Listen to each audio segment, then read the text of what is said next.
mine totally would be unable to drive for many years after this.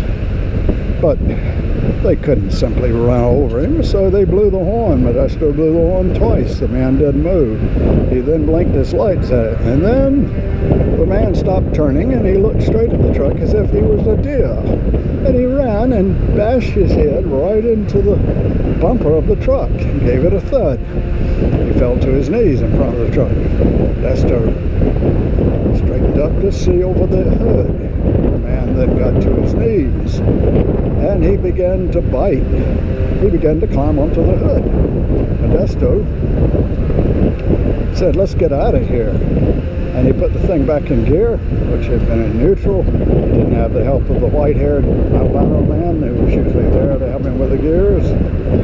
And the pickup truck launched forward with the Mexican-American on the hood, gripping on to the windshield wipers, which ripped one of them off, but the other one hung on, and the man was swirling back and forth on his back as Modesto drove the car from the emergency lane onto the freeway.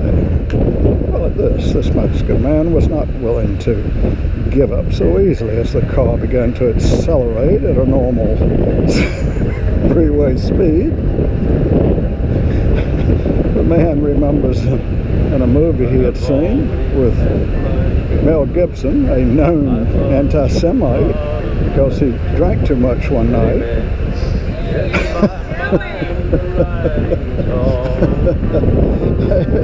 The globalists are trying to teach him a lesson, and he's not going to be taught in this lifetime. He refuses. He'll come back around and then he'll be a globalist. Let me tell you, today's nationalist is tomorrow's globalist, and today's globalist is tomorrow's nationalist, okay? This thing is connected. But anyway, I'll teach it to you later. So here's this Mexican man saying, "Hey, these gringos will not defeat El Mexico." He said it like that because he had a certain dialect, at least his parents and grandparents did, because they were from really the interior of Mexico where there was a lot of drug dealing coming from. Anyway, that's another story. Intersecting with this story, because the two guys that were drug dealers that we left, Jocko and the rest of them, you see, they hadn't forgotten about this whole thing as they had dragged Hillary up there and gotten in the pickup and started up, and this guy's, now they're going down, thundering down the freeway. What do you think was going on with this other fellow, huh? Yeah, you got it, dude. You have got it. Those two drug dealers and Jocko, Leroy, and Billy Bob, or whatever, they all got in one of them big pickup trucks that's got 4 wheels in the back, okay? And a real big cabin. It's even bigger than a real big car, the parts you can drive in. Anyway, it was one of those trucks, but it was all beat up. It had a lot of dents in it and it was rusted out. But all these guys were in there and they were pissed. One of them had a shotgun. I don't know, he might have forgotten his shells, but sometimes those guys just carry around shells. But anyway, at least that's what the globalists think. You know, everybody's got a gun. If you're voting Trump, you must be toting a gun.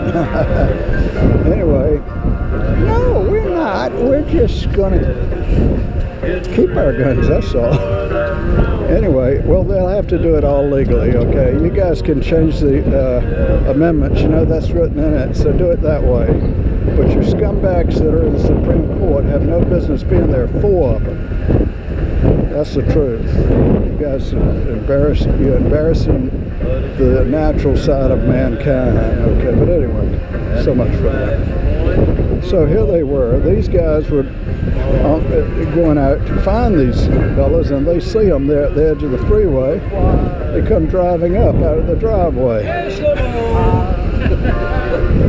And they pull up right as Modesto is going onto the freeway with this damn Mexican American holding on to the windshield wiper. And he was trying to remember the movie so he could swing himself just right and catch onto the door handle, which he did. Actually caught onto the passenger door handle, and that was where Timmy Kane was sitting. And he had kind of put his Hustler magazine back behind the seat so nobody would know for sure, because there were just certain sexual perversions that didn't overlap totally.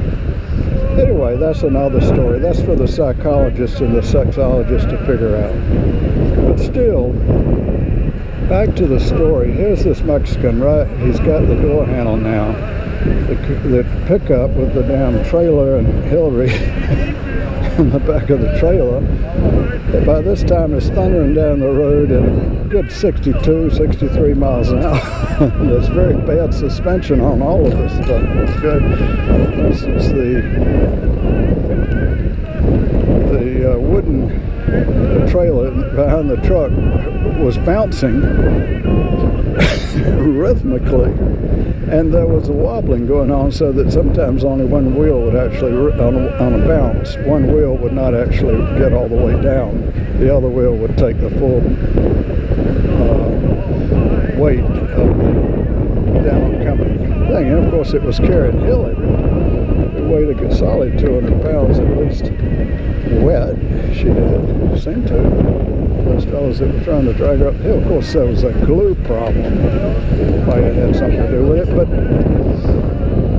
anyway, so then these, the drug dealers, you know, who were tied into the globalist, the essential part of the globalists. These were the globalist minions, actually, the ones that the connection between drugs. I like it, dude. I like the look. Don't follow.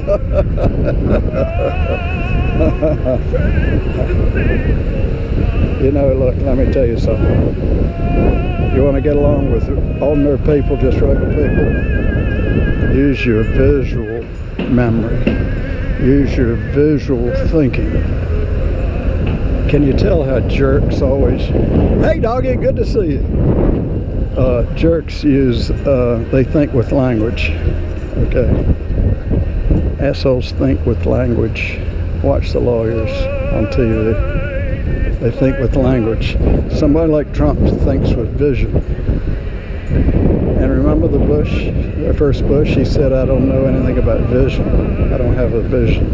He did, some people cannot visualize a scene or thought in their mind. They just don't, like they can't sing on a tune. They just are endowed with the ability to think visually. Okay, so that explains that. All right, anyway, this Mexican had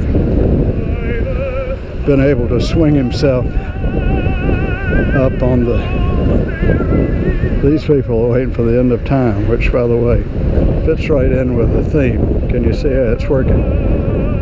This is the most apocalyptic age there's ever been in the last 2,000 years.